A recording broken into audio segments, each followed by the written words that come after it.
보도의 진실과 시청자의 진심을 알아봅니다. YTN 뉴스 FM 열린 라디오 YTN, 저는 프로듀서 김양원입니다. 설 연휴 이후 치러진 대선 후보들의 첫 TV 토론 어떻게 보셨습니까?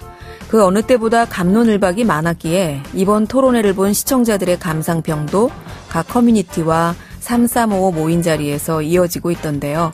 이런 관심 덕분인지 시청률은 대흥행입니다. 무려 39%였다고 하죠.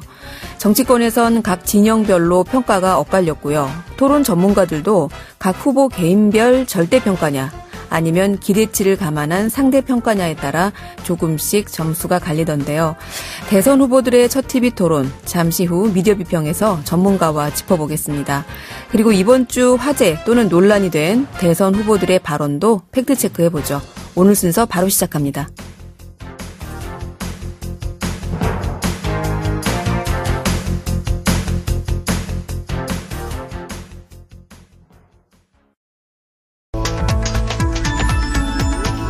미디어가 전하는 이슈에 대한 다양한 분석과 팩트체크까지 바로 보고 뒤집어보고 꼭꼭 씹어보기 위한 미디어 비평 프로그램 열린 라디오 YTN.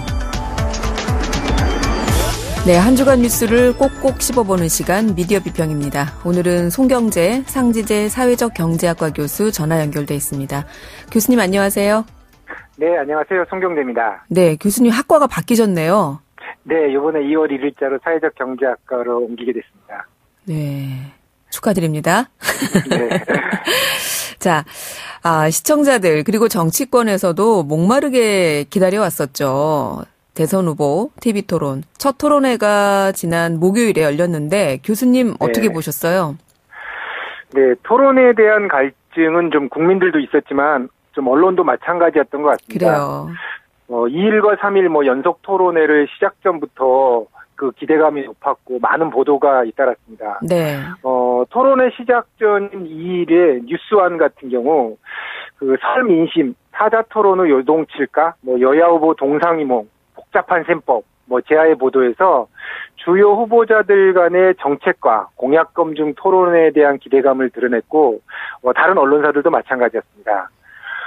실제 토론회가 끝난 3일과 4일에는 대선 후보들 간의 토론회 평가가 줄을 이었는데요. 아주 매우 높은 국민적 관심사를 반영하듯이 시청률도 39%를 기록했다고 하네요. 네. 언론에서도 그 사자 토론 후에는 더욱 많은 평가가 나왔습니다. 한겨레 2월 4일자에서도 대선 정보에 목말랐던 유권자들 TV 토론 시청률 39% 찍었다로 이번 토론회에 대한 국민적 관심이 높았음을 이렇게 보도했습니다. 네. 네, 토론회가 끝난 4일 아침에 노컷 뉴스 같은 경우는요.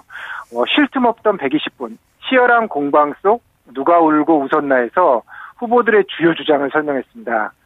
포털뉴스의 관련 뉴스 댓글에도 국민들의 관심이 반영된 글과 지지 후보에 대한 격려가 이어졌는데요. 네. 아마 국민들의 대선 후보 토론의 갈증이 어느 정도 해소된 것처럼 보입니다. 2월 4일에는 더욱 많은 언론의 평가가 줄을 이었습니다. 하지만 다수의 언론사 보도가 아직 토론회의 시작이기 때문에 후보 간의 큰 격돌은 없었다는 평가가 줄을 이루고 있습니다. 네.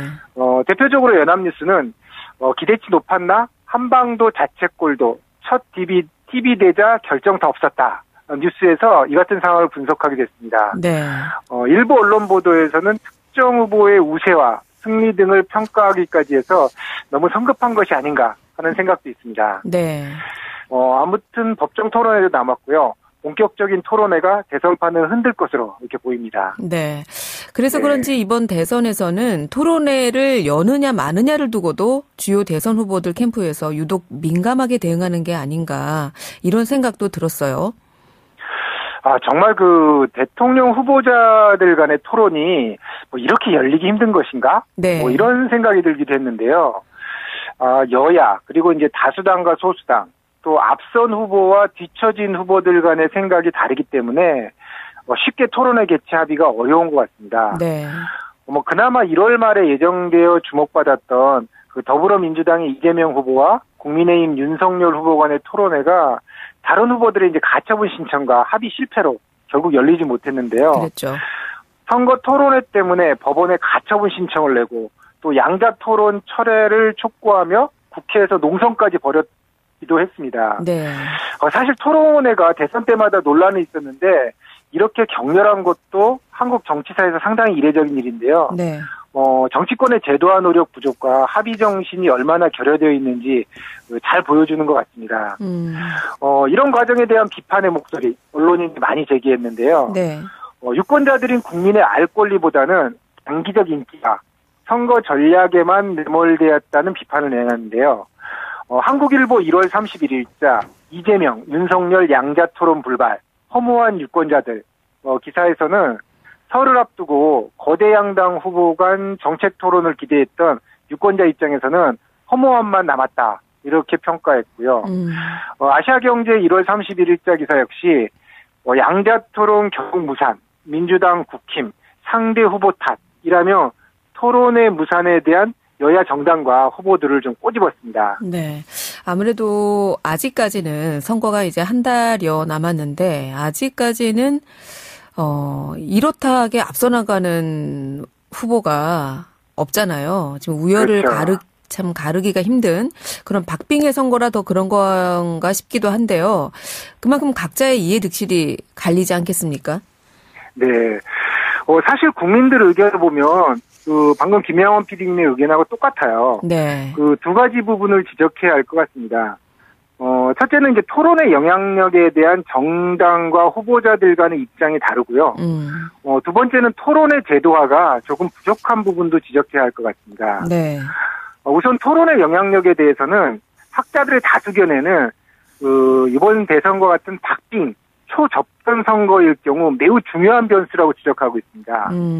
여기에 이제 코로나19로 인해서 과거와 같이 오프라인 유세가 힘들고 그리고 후보자와 지지자가 사실 악수하기도 조금 꺼려지는 게 현실이잖아요. 그렇죠. 그러다 보니까 국민들도 토론회에 대한 기대감이 매우 커졌고 토론회를 보고 지지 후보를 결정하겠다는 비중도 높아지고 있습니다. 뉴시스의 1월 31일자에 사자 토론 이재명, 윤석열 첫 승부처 안심 공격 변수 기사에서 이걸 잘 분석했는데요. 네. 뉴시스는 기사에서 엠브레인 퍼블릭, 케이스텔 리서치, 코리아 리서치, 한국 리서치가 1월 27일에 발표한 전국 지표 조사에서 부동층의 55%가 토론 결과에 따라서 지지 후보를 결정하겠다고 밝혔어요. 네. 그리고 지지 후보를 밝힌 응답자도 33%가 토론 결과에 따라서 지지 후보를 바꿀 수 있다라고 했습니다. 뉴시스는 이어서 이제 지난 대선 토론 여론조사 결과를 비교 분석하면서 토론 전에 사전조사 때 지지했던 응답자 중 토론 후에도 같은 입장을 유지한 경우가 한 절반 정도 49.8%에 그쳤고요. 네. 당시 이제 문재인 후보로 지지 후보를 바꿨다라는 응답이 20.9%. 그리고 홍준표 후보로 이동했다라고는 응답이 14.7%가 되었어요. 네. 초박빙 선거가 예상되는 이번 대선에서 아마 이번 토론회 같은 경우는 중요한 승부처가 될 것으로 보입니다. 네, 지난 대선의 예를 들어주셨는데 TV 토론을 보고 난 뒤에 한 절반 정도는 그냥 계속 지지하는 후보를 지지했지만 심지어 20% 가까이가 지지 후보를 바꾸는 그런 상황도 있었다. 굉장히 효과가 크다고 봐야 되는데 네, 이번 남은 이제 선관위에서 주관하는 3번의 토론이 남아 있잖아요. TV 토론. 네, 한 번 더 지켜보기로 하고요. 앞서 말씀하신 내용 중에서 토론의 제도화가 우리가 부족하다. 네. 이거는 정확히 어떤 의미일까요? 현재 공직선거법 제82조에 따르면요. 네. 대선 기간 중 대담이나 토론회는 최소 3회 이상 개최하게 되어 있습니다. 그렇죠. 이게 법정 토론 기준으로 정해진 것인데요. 여기서 3회 이상이라는 것은 문구대로 해석하면 최소 3회만 하면 된다는 것이에요. 네. 추가 토론회는 이제 합의가 필요합니다. 그러다 보니까 앞서 토론의 유불리나 지지율, 표 득실 등을 계산해서 토론회 개최 합의가 쉽지 않게 된 겁니다. 그래서 현재 학계와 시민단체에서는 후보자가 혼자서 주장하는 공약 발표회보다는 자질과 정책 실현성, 그리고 미래 비전들을 구체적으로 파악할 수 있는 대담이나 토론회를 늘리자는 목소리가 있어요. 네. 또 무엇보다 후보자가 이제 당선되면은 이제 대통령이 되지 않습니까? 네. 다른 나라 정상들과 뭐 회담, 그리고 다자간 국제회의, 또 국내 정치적 합의 등을 고려해 보았을 때 설득력 있고 국익을 수호할 수 있는 토론 능력도 중요한 대통령의 자질입니다. 네. 이런 부분까지 이제 같이 평가할 수 있다는 점에서 법정 토론을 좀 늘려서 세밀하게 평가하자는 입장이 그 설득력을 얻고 있습니다. 그렇군요. 자, 이번 주말이 지나면 아마 네. 토론회를 지켜본 이후에 여론조사 결과가 나올 것 같습니다. 네, 여러분 직접 보고 느끼신 것과 어떤 차이점이 있는지 혹은 내가 느낀 거랑 정말 비슷하네. 한번 비교해 보시길 바라고요. 자, 이제 화제를 바꿔서 이번 대선의 새로운 트렌드를 좀 살펴볼까 하는데요.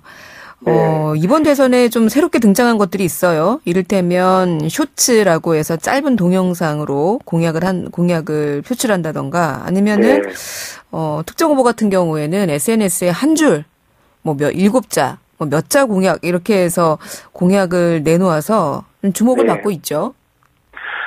정말 이번 대선의 새로운 유행이랄까요? 그동안 보기 어려웠던 이른바 이제 숏폼 공약 콘텐츠가 연일 이어지고 있습니다. 네. 윤석열 후보가 이제 시작했죠. 네. 처음에 이제 한 줄 공약으로 이제 포문을 열면서 이재명 후보는 이제 10초 내외의 동영상, 쇼츠로 이제 대응하고 있습니다. 네. 여기에 이제 안철수, 심상정 후보도 한 줄 공약 대열에 나서고 있고요. 이에 대해서 연합뉴스 2월 1일자 기사에서는 이준석, 중업체 위한 공약, 이 대표 전기차도 친중 반박, 이런 기사가 나왔는데, 네. 이재명 후보의 태양광 관련 한 줄 공약을 둘러싸고 설전을 벌이기도 했어요. 이런 현상에 대해서 이제 매일경제 1월 30일자에 그 짧아야 통하는 대선, 영상도 메시지도 짧게, 이런 제목의 기사에서 잘 분석했습니다. 네. 매일경제는 한 줄 공약의 긍정적인 부분으로 그 쇼폼 콘텐츠가 이른바 MZ세대의 관심을 끌 수 있어서 효과적이라고 이제 평가했어요. 네. 그리고 이제 코로나19로 인해서 역시 이제 그 유권자들 만날 수 없기 때문에 기억에 남을 영상, 문자가 이제 중요하다고 이제 강조했는데요. 이에 대한 부정적인 문제점도 잘 지적했습니다. 즉 재미만 추구하는 보여주기식의 공약의 한계를 벗어나야 한다는 거예요. 실제 자세한 설명이 없는 쇼폼 콘텐츠 공약의 특성상 좀 자극적인 그 콘텐츠가 될 우려도 있고요. 공약의 재원이나 실현 가능성 등을 파악하기 어렵다는 것도 지적되고 있습니다. 네. 그래서 순간적인 관심을 끌 수 있는 쇼폼 콘텐츠로 한순간 인기를 얻었지만 나중에 비판을 받았던 사례도 많았습니다. 헤럴드 경제 2월 1일자에 더 짧고 더 굵게 이윤한 단문 메시지 전쟁 기사에서도 네. 이런 단문 콘텐츠 공약이 대선 후보들 간 정책 대결이나 논쟁이 실종되고 대결 구도만 너무 강화하는 것이다 라고 비판했는데요. 이런 쇼폼 콘텐츠 공약이 전 세계에서도 유래를 찾기 어려운데 저 개인적으로도 이게 과연 공약으로서 의미를 가지기 위해서 정확한 검증이나 실현성을 고려한 것인지 단지 인기를 끌려는 것인지 하는 의구심도 있습니다. 특히 이제 북한 주적 논란이나 탈원전, 사드 배치, 여성가족부 폐지와 강화, 부자 감세 논란 이런 거는 사실 국제관계와 사회적 논의가 필요한 매우 민감한 정책인데요. 그렇죠.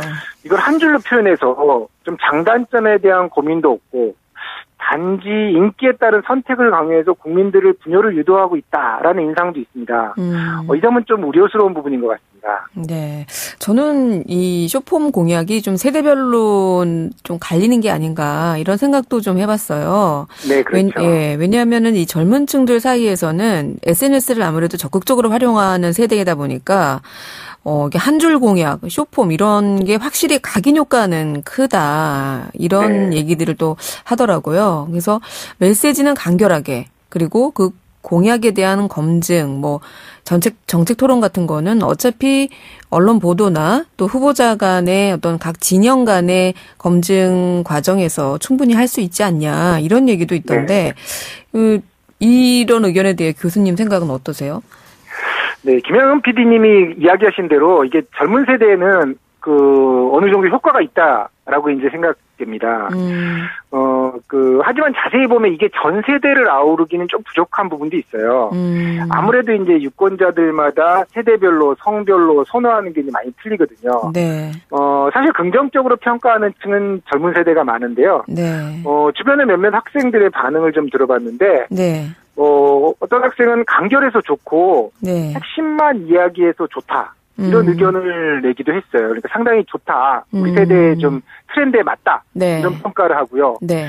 그리고 이제 기존 공약이 좀 너무 진부하고 뻔한 방식으로 홍보하는데 신선하다. 이런 평가도 있었어요.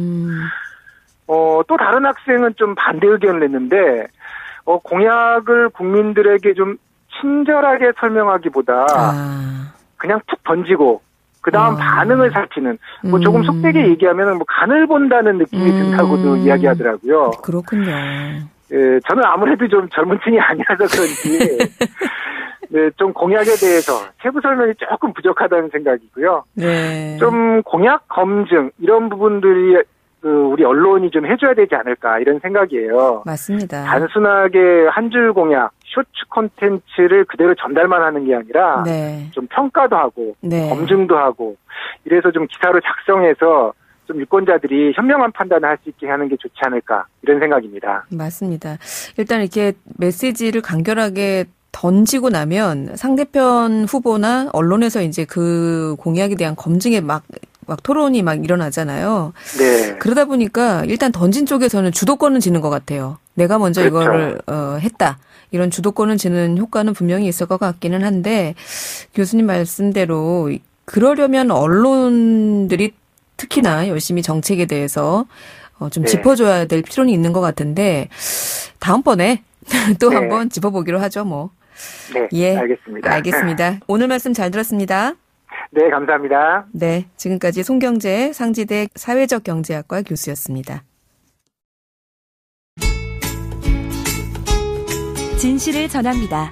진심을 다합니다. 시청자 여러분의 목소리에 귀 기울이는 YTN 뉴스 FM 열린 라디오 YTN. 토요일 저녁 8시 20분에 방송됩니다. 이번에는 YTN 라디오에서 방송된 프로그램들을 모니터링하고 평가해 보겠습니다. 오늘은 강진아 시청자평가원 전화 연결돼 있습니다. 평가원님 안녕하세요. 네, 안녕하세요. 네. 자, 이번 주에는 어떤 프로그램 모니터링 하셨습니까? 매주 평일 오후 1시부터 2시까지 방송하는 김혜민의 이슈앤피플을 1월 20일부터 1월 28일까지 9일간 청취했고, 1월 31일부터 2월 2일까지 뉴스앤뮤직을 청취했습니다. 네. 먼저 이슈앤피플 어떤 내용부터 살펴볼까요? 설날 명절을 맞아 택배 배송을 미끼로 택배 사칭 스미싱이 기승을 부리고 있다는 정보를 제공했는데요. 유용했기 때문에 이 내용을 짚어봤습니다. 설 연휴 기간 택배 사칭 스미싱에 대한 현황과 사례, 또 주의점, 방지법들을 소개하면서 매우 기묘한 정보들을 청취자들에게 전달했습니다. 다만 조금 아쉬운 점으로 김혜민 진행자가 번호를 누르기만 해도 피해를 입을 수 있냐는 질문을 했는데 패널로 출연한 아나운서가 머뭇거리며 전 안 눌러봐서 잘 모르겠는데요 라고 대답했습니다. 그러다 불과 몇 초 뒤에 진행자가 다시 같은 질문을 패널에게 물어봅니다. 이때야 아나운서는 그걸 누르면 해킹 정보가 악성 코드가 설치되어 소액 결제 피해를 입거나 개인 금융 정보가 유출될 수도 있다고 답을 합니다. 앞뒤 상황을 종합해 볼 때 패널이 본인이 취재한 내용을 잘 파악하지 못하고 전달하고 있다는 인상을 받았습니다. 방송 전에 좀 더 숙지하고 인터뷰 시 예상되는 질문들에 대한 준비를 하면 좋겠다는 생각이 들었습니다. 네, 답변에 대한 충분한 준비가 안 됐던 출연자에 대해서 지적해 주셨고요. 다른 부분은 어떻게 들으셨나요? 지난 청취율 조사 기간에 재미있게 들었던 부분이 있어서 소개하고 싶습니다. 청취율 조사 시에는 프로그램명을 청취자가 정확히 기억하고 응답해야 하는데 청취자들과 통화해보면서 프로그램명을 정확히 알지 못하고 엉뚱하게 말하는 에피소드를 옴니버스식으로 엮어 편집한 프로그램명 인지를 위한 자체 광고가 매우 재밌고 참신했다는 평입니다.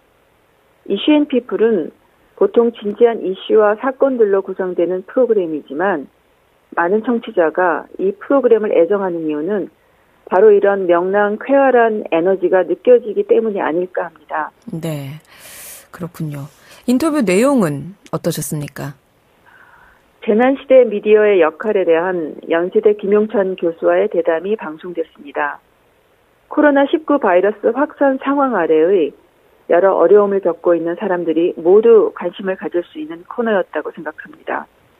우리 생활에서 팬데믹으로 인한 어려움과 불편함을 이야기할 때가 많지만 코로나19 사회의 뼈대를 이루고 있는 여러 근본적이고 구조적인 어려움의 원인과 사실들이 무엇인지 짚어볼 수 있는 시간이었습니다. 제대로 인지하지 못하고 지나쳤던 미디어의 역할에 대해서도 어떠해야 하는지 정리해 볼 수 있어서 의미 있었습니다. 다만 식자층을 대상으로 한 방송으로 비칠 수도 있겠다는 염려도 됐습니다. 커뮤니티 인프라 자체, 미디어 정보 공개에 대한 진지한 고찰, 커뮤니케이션의 하부 구조의 질 등 언급된 단어들이 마치 사회과학 토론 세미나를 듣는 듯한 느낌을 받았기 때문입니다. 그 점에서 제작진의 고민이 조금 필요해 보입니다. 네, 대학 교수와의 인터뷰였는데 이런 부분이 좀 아쉬웠다라고 지적하셨고요. 설 연휴 기간에 방송된 뉴스앤뮤직 들으셨는데 어떠셨나요? 뉴스앤뮤직은 주로 공휴일에 대체 편성으로 이루어지는데요.